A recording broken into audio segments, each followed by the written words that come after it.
Forget the legions, the marble, and the glorious victories. The most stunning collapse of the Roman Empire didn't happen on a battlefield. It happened in the emperor's own bedchamber.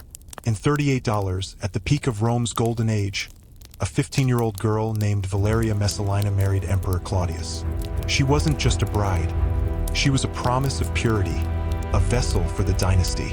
The city expected a virtuous matrona. What they got was the most insatiable, depraved woman to ever wear the imperial purple. She became a walking scandal, a symbol of corruption who turned her own sexuality into a terrifying political weapon. For the next few minutes, we're going deep into the secrets that Rome tried to bury. Before we pull back the curtain on this shocking history, make sure to subscribe so you don't miss our next dive into the shadows of the past. And let us know in the comments which city you're watching from. To the world, Messalina was the ideal consort. Noble lineage, golden hair, and the aristocratic features that Roman artists adored. She played her part perfectly, quickly giving Claudius two legitimate heirs and executing her duties with expected grace. Roman society was strictly divided. Women were either the respected matrona, the wife, or the despised meretrix, the prostitute. Messalina was mandated to embody chastity. But what if the vast, suffocating space between the Empress Rome demanded and the woman she truly was became the trigger for her destruction? It was a schism that would shatter the empire's moral foundation. Historians claim that under the cloak of night, Messalina would abandon her silks and gold. Disguised with cheap grease paint and common clothes, she'd slip out of the Palatine Palace, descending into the sleaziest brothels in the Suburra district. The Empress of Rome, the wife of the world's most powerful man, was working a shift as a common prostitute. Tacitus records that she entered competitions with Rome's lowest courtesans, driven not by need, but by a compulsive, defiant urge to prove her sheer, animal endurance. She didn't seek clients for income. She sought them to weaponize her purity. Imagine a distinguished senator recognizing her beneath the cheap perfume, the crushing shock of it. This was an empress who used rebellion and lust to control the society that idolized her. Her secret escapades were only the prologue. Inside the palace, she converted Claudius' court into a stage for absolute obscenity. Picture the banquets. Silk-draped couches, golden platters piled with luxuries, wine flowing from jeweled cups. Senators reclined in nervous silence while Messalina governed the proceedings, not as a hostess, but as a master of ceremonies. She would summon gladiators fresh from the arena or captives from distant lands, even noble sons and daughters, to participate in humiliating amusements. One infamous, whispered account claims she directly challenged Scylla, Rome's most famous professional courtesan, in a public test of sexual stamina. At dawn, after serving 25 men, Scylla finally collapsed. Messalina continued, surpassing 30 clients.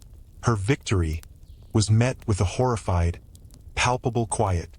Why this tireless pursuit? Was it simply limitless desire, or a chilling, more calculated political strategy? Messalina understood that she could control Rome's elite through shame. Her influence reached every rank. She forced generals into degrading submission, blackmailed aristocratic women into complicity, and dragged senators' sons into her spectacles. Refusal was a death sentence. A tribune would be found floating lifeless in the Tiber. A noble would be stripped of all wealth and office overnight. The message was clear. The Empress of Rome did not accept no. Her contempt extended even to the gods. She organized bizarre ceremonies mocking Venus and Bacchus. She would first don priestly robes, then savagely tear them off, forcing attendees to perform obscene rites in the name of the deities. For Rome, religion was the binding force of the empire, the cement between citizens. By corrupting it, she sent an unmistakable signal. She was the true, reigning deity of the palace, a goddess not of love, but of domination. Imagine the broken wreckage inside Roman families. A humiliated wife returning home in silence, a daughter reappearing days later, unable to meet her father's eye. And where was Claudius in all of this? Often painted as weak or ignorant, the emperor seemed incapable or unwilling to intervene. Was he truly blind to her excesses, or complicit through his silence. The historians still argue, but the outcome is indisputable. Messalina's reputation spread like a plague, turning her name into an international curse, not a symbol of dignity. The empire's bright facade, its bustling markets, marching legions, and roaring chariots, remained intact, while its moral core withered in secret behind the closed doors of the Palatine. As the years advanced, her appetites grew bolder and far more dangerous, moving from secret adventures to a systematic machine of corruption. She had created a web that entangled Rome's most powerful men and women in permanent humiliation. Chroniclers like Tacitus and Juvenal report that she established what could only be called an imperial brothel, a lavish villa near the Campus Martius. This was no house for common lust. It was an intelligence operation. Aristocratic women were blackmailed into serving at her side. Senators and generals arrived under pretense, only to find themselves compromised in ways that guaranteed their lifetime silence. Messalina's loyal attendants meticulously recorded every nervous confession, every secret born in the heat of shame, and every trembling promise. Later accounts claim she used this immense reservoir of information to blackmail entire families, securing wealth, governorships, and absolute obedience without needing to raise a single legion. The small, human details are chilling. A noblewoman dragged from her father's home, forced to act the courtesan under Messalina's watchful, malevolent eye, or a senator stripped of his toga, compelled into a degrading display before his rivals. The ruins on the Palatine still stand today, the frescoes faded, the columns cracked. Yet beneath the dust of 2 millennia, her toxic shadow lingers. The young bride who became the most feared courtesan of her age. Her story begs a question that still echoes across the ages. What happens when the person chosen to embody a society's highest virtue crowns herself with its most absolute vice? In Rome, power wasn't just in statutes or marble. It was wielded in bedrooms, bargained for at feasts, and, in Messalina's terrifying case, controlled through the body and the boundless, dark will of an empress. Blood dries. Shame never does. That stark admission came from a Roman soldier, not after a brutal battle, but after escaping an evening at the Empress Messalina's villa. This chilling quote reveals her cruel genius. She understood that sexual humiliation could break the will of a man far more completely than a sword ever could. Her cruelty was always a calculated spectacle. By $42, her gatherings were infamous. Disguised as religious festivals, they would start with solemnity, incense rising to the gods, before quickly sliding into staged orgies where the ruling class was compelled to perform acts they'd never dare confess. Messalina directed the entire scene like a maestro of the profane. Senators were deliberately paired with their rivals. Generals were forced into grotesque, demeaning contests. Noble wives were unveiled and exposed before roaring circles of the elite. Refusal meant disaster. Compliance meant utter, inescapable ruin. Every participant left bound, not by allegiance to the empire, but by a heavy, shared, and suffocating blanket of shame. This was her mechanism of control. Perhaps the most disturbing example of her drive was her need to treat sex like a gladiator's sport. The infamous endurance contest against Scylla, Rome's most celebrated prostitute, stunned the entire capital. Before a select audience of nervous nobles, Scylla professionally managed her energy, accommodating 25 men through the long night until sheer exhaustion took her. But Messalina refused to stop. She continued well past the 30th man, denying herself rest until no more volunteers remained. By sunrise, she had won a perverse victory, simultaneously shattering any remaining illusion of Roman moral dignity. The Empress, wife of Claudius, had triumphed in an arena of degradation. Why would a woman born to the highest privilege, adored for her beauty, and crowned as empress, deliberately embrace utter degradation as her supreme pleasure? Historians endlessly debate the answer. Was it merely insatiable lust? A calculated hunger for absolute power? Or perhaps the trauma of being married as a child to an older, awkward emperor? The truth may be simpler and far more chilling. For Messalina, the contrast was intoxicating.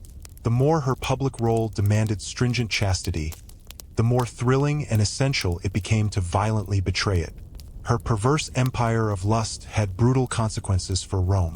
The Senate, already brittle, found itself paralyzed by blackmail. Governors were chosen not for their administrative ability, but for their terrified silence. Generals remained loyal, not through honor, but through the paralyzing fear of exposure.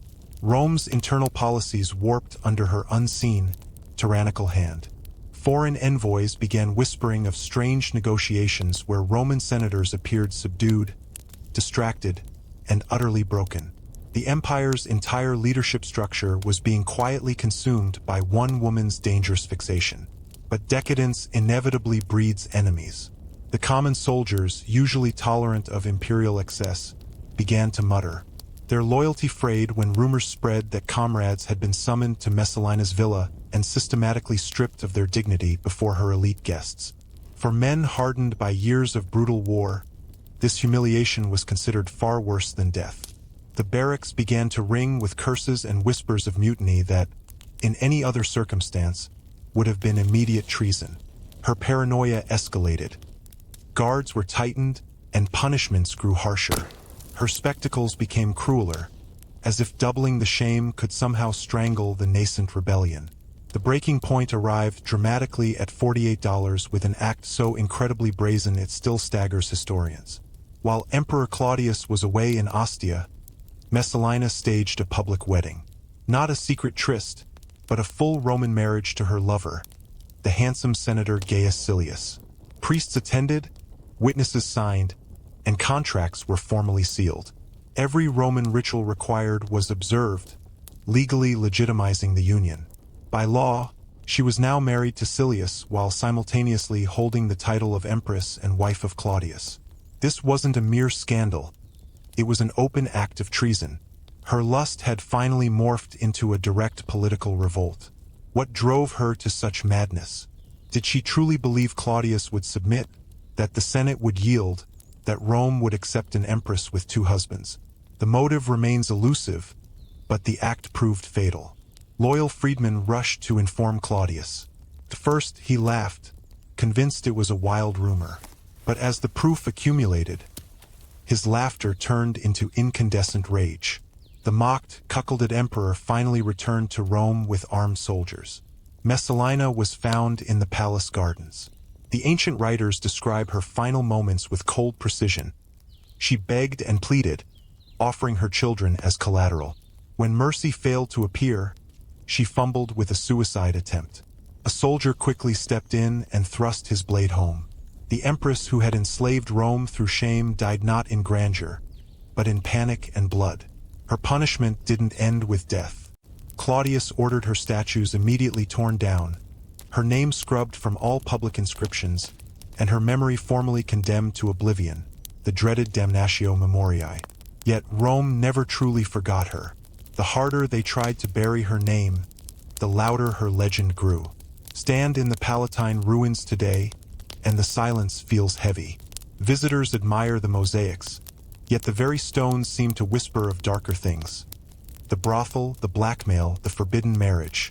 Messalina's tale endures, not because Rome wished it preserved, but because it simply could not be silenced. In the end, her legacy is a warning carved across centuries. Empires don't fall only to invasion. They can collapse from the corruption festering within their own walls. She proved that lust can be as destructive as steel, and that shame can bind men far more tightly than any chain. If you found this descent into Rome's darkest secrets compelling, hit the like button, and make sure to subscribe and turn on the notification so you don't miss our next dive into the shadows of the past. And let us know in the comments which city you're watching from.